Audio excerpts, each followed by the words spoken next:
Parce que vous l'avez tout dit, vous êtes motivé, vous êtes déterminé. En fait, vous avez toutes les compétences de n'importe quel candidat qui se présente à l'entrée de l'entreprise. Je sais pas comment dire ça, mais c'est hyper galvanisant. Le BTP, ça prend dans le sang, quoi.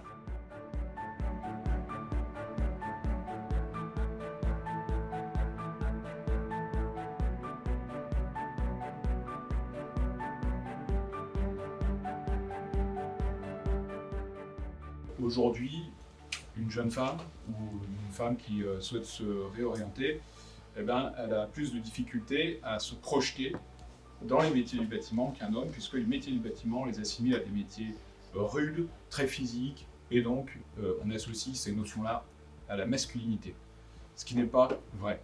William Lanvin, je suis délégué régional chez les Compagnons du Tour de France Auvergne-Rhône-Alpes. Dans les métiers du bâtiment, la parité est très difficile à atteindre. Ce sont des métiers qui ont des défauts d'image déjà, de manière large, puisque ce sont des métiers qui nécessitent l'utilisation de son corps. Donc ce sont des métiers qui peuvent être durs. Par phénomène de société, les femmes et les jeunes femmes ont du mal à se projeter sur ces métiers, donc dans nos formations. Et à travers des actions comme ce que nous faisons actuellement avec ces JPO qui mettent l'accent sur l'accueil des publics féminins, on essaye de faire venir plus de femmes dans nos formations. Il y a plusieurs canaux d'entrée. Ce sont nos journées portes ouvertes, qu'elles soient orientées vers les publics féminins, comme c'est le cas aujourd'hui dans le cadre de nos dispositifs, ou les JPO classiques. Donc elles peuvent passer par ces canaux-là. Et puis nous sommes également présents sur un certain nombre de salons et d'événements extérieurs à notre établissement, comme le Mondial des métiers, où nous avons des stands et où nous faisons la promotion des métiers, de nos formations et de nos établissements. Donc moi, mon objectif, c'est que pendant cette matinée, vous puissiez vous délester de cette pression sociétale, on va dire, pour vous projeter.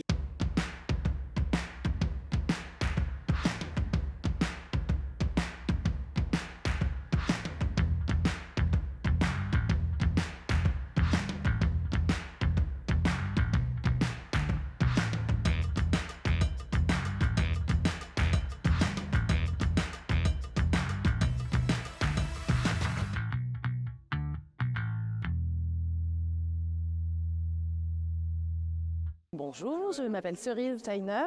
Je suis fondatrice du mouvement Les Fabricoleuses et directrice générale de l'entreprise inclusive de travaux de peinture Couleur Cerise.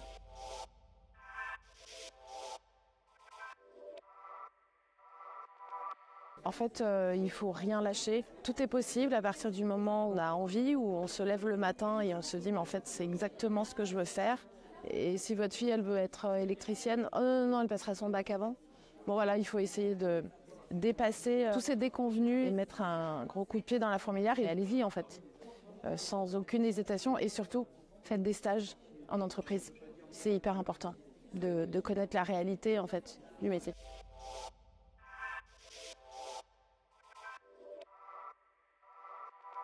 Disons que nous, on privilégie du coup les stages, apprentissages, sous-traitance et embauche au féminin, mais on travaille avec des équipes masculines.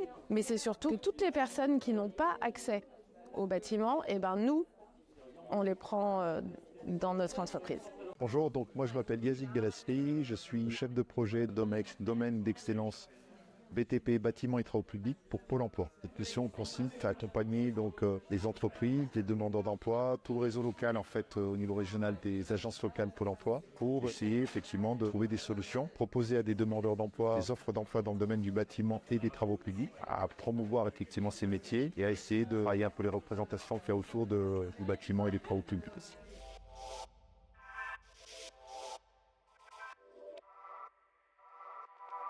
Si vous êtes une femme et que vous posez la question de savoir si un métier du bâtiment et du travaux publics pourrait vous intéresser, faites la démarche, venez rencontrer, si vous êtes demandeuse d'emploi, votre conseiller Pôle emploi, parlez-lui-en. On a vraiment toutes les possibilités de se composer pour pouvoir réorienter, vous orienter tout simplement par le biais de l'alternance, par le biais de formation, j'en ai parlé un petit peu, ou de qualification effectivement dans ces métiers-là. Aujourd'hui, on est vraiment sur une situation où il y a des opportunités majeures, parce que les femmes se posent la question et puis surtout prennent la décision d'aller vers ces métiers.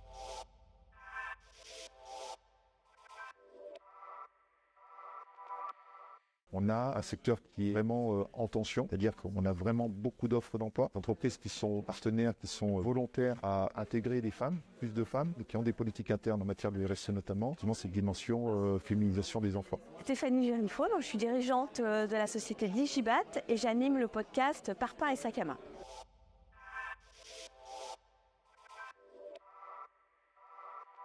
Alors qu'elle se documente, qu'elle justement aille dans des centres de formation comme les compagnons, qu'elles aillent surtout peut-être faire de l'immersion, voir concrètement tous les tenants et aboutissants de ce métier, qu'elles regardent un peu sur les réseaux sociaux, qu'elles écoutent des podcasts, en tout cas qu'elles s'ouvrent en fait sur différents témoignages et découvrir justement que c'est un monde qui est tout à fait adapté au milieu féminin.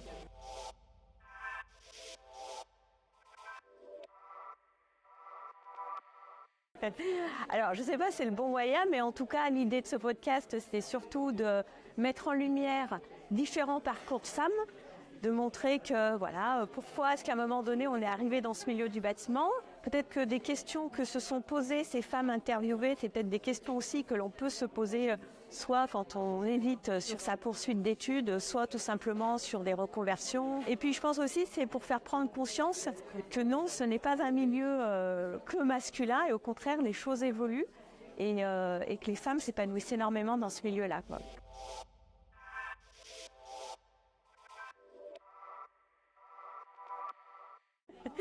Alors, est-ce que c'est une chose simple ? C'est un peu comme la féminisation d'ailleurs, à l'évolution des femmes. Le digital évolue beaucoup aux yeux du bâtiment. On pensait qu'au début, on n'en avait absolument pas besoin, que le bouche à oreille était le point central. Alors oui, il marche toujours, mais pas tout. Si ma voisine me recommande un artisan, je vais quand même aller voir sur Internet. C'est quand même des choses qui évoluent de plus en plus et on se rend compte, même si parfois on a un carnet de commandes bien rempli, on a besoin d'être présent en termes de communication et ne serait-ce aussi que pour mieux recruter. Eh bien, c'est la même chose. Les futurs salariés ont besoin de voir si l'entreprise dans laquelle ils pourraient éventuellement s'épanouir sont présents et ont aussi une longueur d'avance sur cette partie-là. Je m'appelle Marine, j'ai 30 ans. Donc j'ai été à la Fédération Compagnonique pendant 4 ans pour me former dans le métier de carreleuse. Et à la suite, j'ai ouvert mon entreprise MD Carrelage. C'est vraiment tout récent, donc j'essaye surtout de mettre en valeur le grand format parce que c'est le secteur dans lequel je vais essayer de me spécialiser.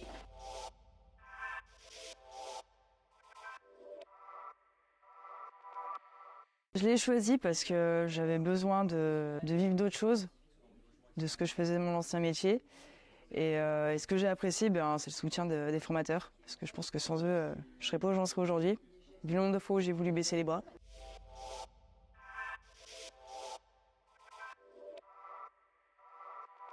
De tenir physiquement et tenir physiquement parce qu'il y a des jours où c'était compliqué, mais avec le temps ça s'est fait. Croire en soi et pas lâcher. Osez, N'hésitez plus. foncez.